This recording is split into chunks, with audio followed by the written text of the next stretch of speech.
एक गांव में करोड़ी मल नाम का एक जमींदार रहता था, जो गांव के भोले भाले लोगों को पैसा देकर उनसे भारी ब्याज वसूलता था और उनके खेत पर कब्जा भी कर लिया करता था।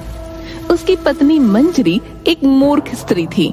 अरे कहाँ हो मंजूरी, जल्दी से एक कप चाय लेकर आओ, मुझे काम पर जाना है। ला रही हूँ जी।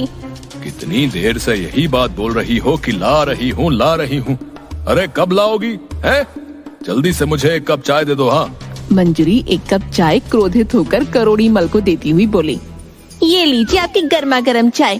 बोल तो ऐसे रहे हैं जैसे कि खेत पर आप स्वयं हल जोतेंगे। अरे दूसरों का खून पीने के अलावा आपने अपने जीवन में कोई दूसरा काम किया है क्या?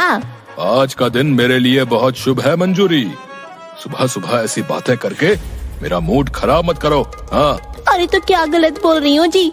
यहाँ से जाकर खेत पर आराम से कुर्सी पर बैठ जाओगे और 2-3 घंटे कपटा और संपत से अपने पैरों की मालिश करवाओगे। इसके अलावा और कोई काम है तुम्हें? ऐसी बात नहीं है मंजूरी, ये काम भी बड़ी मेहनत का होता है। तुम्हें तो खुश होना चाहिए कि तुम करोड़ी मल की बीवी हो। करोड़ी मल की होशियारी के सामने कोई टिक नहीं पाता। हाँ। जिसे आप होशियारी कहते हैं ना, उसे दूसरी भाषा में कमीनापन कहते हैं। एक बात याद रखिएगा, आपकी ये होशियारी ना एक दिन आपको जेल की सलाखों तक पहुंचा देगी। करोड़ी मल क्रोधित होता हुआ अपनी पत्नी से बोला, मेरी होशियारी मुझे जेल तक पहुंचाए या ना पहुंचाए, लेकिन मुझे पूरा विश्वास है कि तुम्हारी मूर्खता मुझे किसी दिन जेल की सलाखों तक जरूर पहुंचा देगी। इतना बोलकर करोड़ी मल अपने दोनों नौकरों की ओर देखकर बोला, ए कपटा, ए संपत, ए ऐसे क्या देख रहे हो रे? चलो जल्दी से, अगर यहाँ पर कुछ देर और रुका तो मेरे दिमाग का दही हो जाएगा। चलो। करोड़ी मल अपने खेत में जाकर कपटा और संपत से पैर दबवाने लगा। कपटा, मुझे बताओ कि अब गांव में कौन कौन रह गया है जिसके खेत अब तक हमारे नहीं हुए? अभी तो आधा गांव है सरकार। क्या? तो फिर मेरी होशियारी का क्या फायदा?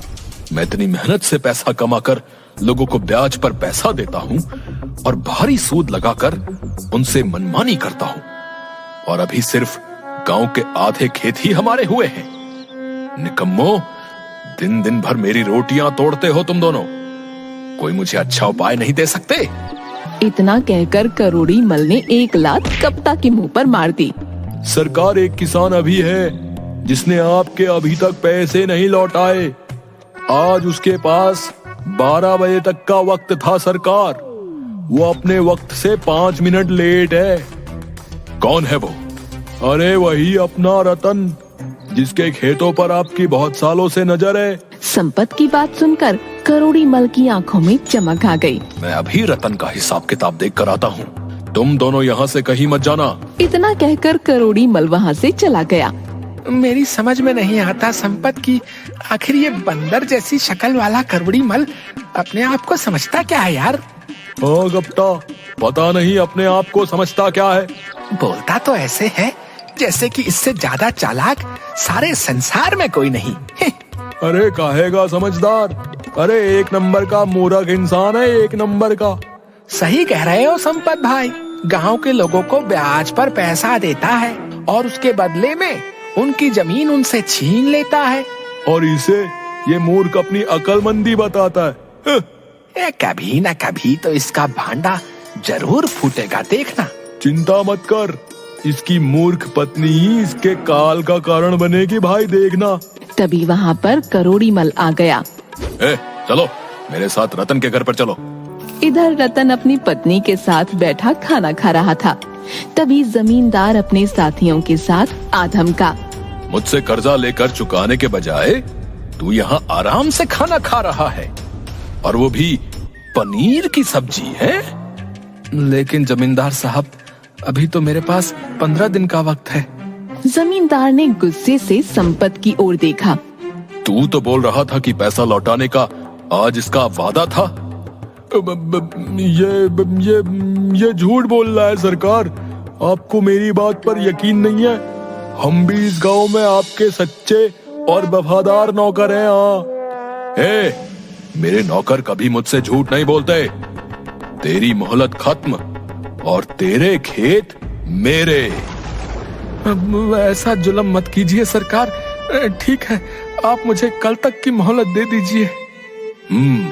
ठीक है, कल दोपहर तक का वक्त देता हूँ तुझे। जमींदार वहाँ से चला गया। रतन की पत्नी सुनीता रतन से बोली, अभी तो फसल कटी भी नहीं, पैसे कहाँ से दोगे? खेत बचाने के लिए मेरे मन में जो आया मैंने बोल दिया। गई भैंस पानी में, सत्यानाश, अब तो खेत भी गए हाथों से। बस करो सुनीता, मुझे कुछ सोचने दो। मेरी कुछ समझ में नहीं आ रहा। हमारे पास तो 15 दिन का वक्त था, अचानक से करोड़ीमल यहाँ पर पैसे मांगने क्यों आ गया? जिस तरह से उसका नौकर संपत उससे बात कर रहा था, उससे मुझे यही लगता है कि उसने करोड़ीमल से झूठ बोला है। उस कलमुए को झूठ बोलने की आखिर क्या जरूरत थी? उसके एक झूठ से हमारे खेत हमारे हाथ से जा सकते हैं। सारा गांव जानता है कि कपटा और संपत दिन भर करोड़ीमल की चापलूसी करते रहते हैं, और करोड़ीमल को कौन नहीं जानता। हो ना हो कपटा और संपत में से किसी एक ने डरते हुए ये झूठ उससे बोला है। अब यहाँ पर खड़े खड़े जेम्स बॉन्ड बनना बंद करो और ये सोचो कि आगे करना क्या है। फिलहाल तो मैं कुछ देर के लिए अकेला रहना चाहता हूँ, ताकि कुछ सोच सकूं। और तुम जब तक मेरे आसपास रहोगी तो मैं कुछ सोच नहीं पाऊंगा। मैं जंगल जा रहा हूँ, सिर्फ वही एक जगह है जहाँ एकांत में बैठकर मैं कुछ उपाय सोच सकता हूँ। रतन जंगल निकल गया। अचानक रतन की नजर एक साधु पर पड़ी, जो कि आंखें बंद किए हुए तपस्या कर रहे थे। एक सांप फन फैलाए ऋषि के सिर पर मंडरा रहा था। वो सांप ऋषि को डसने ही वाला था कि रतन ने एक लकड़ी से उसे भगा दिया। ऋषि की आंखें खुल गईं। ये सांप मुझे डसकर मुझे मार देता। तुमने मेरी जान बचाई बेटा, और तुम्हारी वजह से मेरी तपस्या भी पूरी हो गई। मैं तुम्हें कुछ देना चाहता हूँ। इतना कहकर उस ऋषि ने एक चमकदार पीतल की चप्पल रतन को दे दी।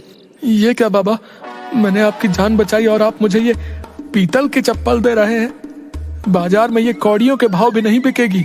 मूर्ख मनुष्य, ये कोई मामूली चप्पल नहीं है, ये बोलने वाली चप्पल है। तेरी समस्या का निदान इन्हीं चप्पलों में छिपा है।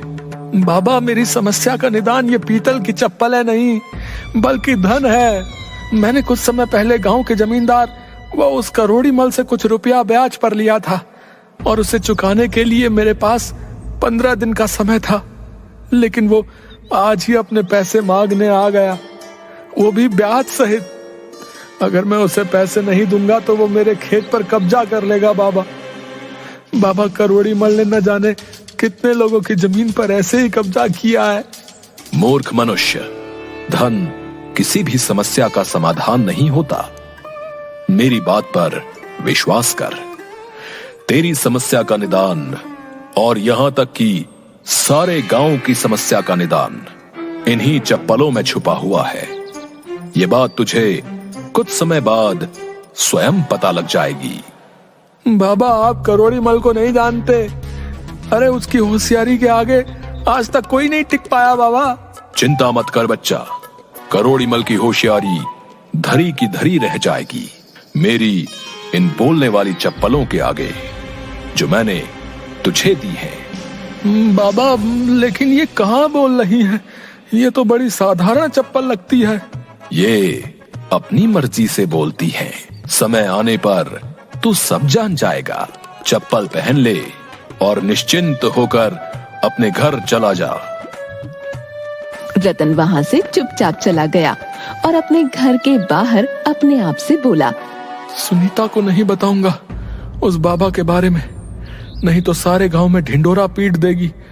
बोल दूंगा कि मोहन के घर पर गया था पैसे उधार मांगने के लिए, मगर मोहन ने पैसे तो उधार नहीं दिए, ये पीतल की चप्पल मुझे पकड़ा दी। रतन के घर में घुसते ही उसकी पत्नी सुनीता ने सवालों की बौछार कर दी। इतनी देर जंगल में कैसे लग गई आपको? मैं आपका कब से इंतजार कर रही थी। मेरे मन में कितने बुरे बुरे विचार आ रहे थे। आप जानते हैं मुझे आपकी कितनी चिंता हो रही थी।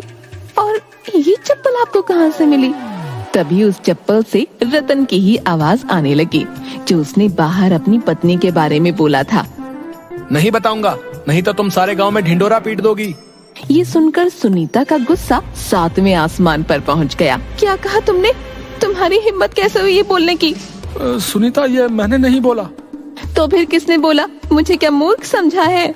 रतन ने सारी घटना सुनीता को बता दी। सही बोल रहे हो, मुझे कुछ लगा ही था कि आवाज इन चप्पलों से आई है। वैसे भी साधु महाराज ने कुछ सोच कर ही बोला होगा। चलो अब सो जाओ। अगले दिन रतन जमींदार करोड़ी मल के खेत में चला गया। अरे क्या बात है रतन, इतनी जल्दी तुमने पैसों का इंतजाम कर लिया? नहीं करोड़ी मल जी, मैं आपसे बहुत जरूरी बात करने के लिए आया हूँ। अब मेरे इतने बुरे दिन आ गए कि मैं तुमसे जरूरी बात करूंगा, है? जल्दी बोलो, मुझे बहुत जरूरी काम से कहीं जाना है। करोड़ी मल जी, अगर आप मुझे कुछ दिनों की और मोहलत और दे देते तो मेरे लिए अच्छा हो जाता। ये बात तो तुमने बिल्कुल सही कही है। तुम्हारे लिए बहुत अच्छा होता, लेकिन मेरे लिए ये बिल्कुल भी अच्छा नहीं है, समझे? मैं आपकी बात का मतलब नहीं समझा। अब मैं इस मूर्ख को कैसे समझाऊं कि मैं इसकी जमीन का सौदा एक बहुत बड़े बिल्डर से करके आ गया हूँ और आज उस बिल्डर के जरिए मुझे बहुत भारी रकम मिलने वाली है। अब नहीं रतन, मेरी जुबान से निकले हुए शब्द तीर की तरह हैं। मैं तुम्हें अब और मोहलत नहीं दे सकता। तभी करोड़ी मल की नजर रतन की चप्पल पर पड़ी। मुझे देने के लिए तुम्हारे पास पैसे नहीं हैं, हैं? लेकिन पहनने के लिए ये पीतल की चप्पल जरूर है। करोड़ी मल जी, ये चप्पल मेरी नहीं है। लेकिन अब मेरी नजर इस पर पड़ गई है तो ये मेरी ही हुई। लाओ, इसे मुझे दे दो। ये चप्पल सिर्फ मेरे पैरों को शोभा देगी। लेकिन मेरी बात तो सुनिए, ये चप्पल। कपटा, संपत, छीन लो इस रतन के पैरों से चप्पल। आज शुभ काम करने में यही चप्पल पहनकर जाऊंगा। कपटा और संपत ने वो चप्पल रतन से छीन ली और उसे मार कर वहाँ से भगा दिया। करोड़ी मल ने वो चप्पलें पहन ली। ओफो, चप्पल पहनते ही मुझे तो जोरों से आने लगी भाई। बाथरूम के बाहर करोड़ी मल ने वो चप्पलें उतार दी। उसके बाथरूम में घुसते ही कपटा और संपत ने उसकी बुराइयां फिर से करना शुरू कर दी। अरे यार संपत, इस सेठ की चापलूसी करते करते यार मैं तंग आ गया हूँ यार। सही कहा यार, एक तो दिन भर इसकी चापलूसी करो है और ऊपर से इसकी मार भी खाओ यार, है? किसी दिन साले को चाय में ना जहर देकर इसको जान से मार दूंगा यार मैं। सही कहा यार, है? भगवान खुश होकर हमारे सारे बुरे कर्मों को माफ कर देगा यार। तभी करोड़ी मल बाथरूम से बाहर आया। वो दोनों चुप हो गए। सेठ ने जैसे ही चप्पलें पहनी, अचानक वो चप्पलें कपटा और संपत की आवाज में बात करने लगी। अरे यार संपत, है? इस सेठ की चापलूसी करते करते तो मैं तंग आ गया हूँ। सही कहा यार, एक तो दिन भर इसकी चापलूसी करो और ऊपर से इसकी मार भी खाओ। किसी दिन साले को चाय में जहर देकर इसे मैं जान से मार देंगे। नमक हरामो, है? तो तुम मेरे बारे में ये सोचते हो? मैं अब तक अपनी आस्तीन में सांपों को पाल रहा था। इसका मतलब ये जादुई चप्पल है।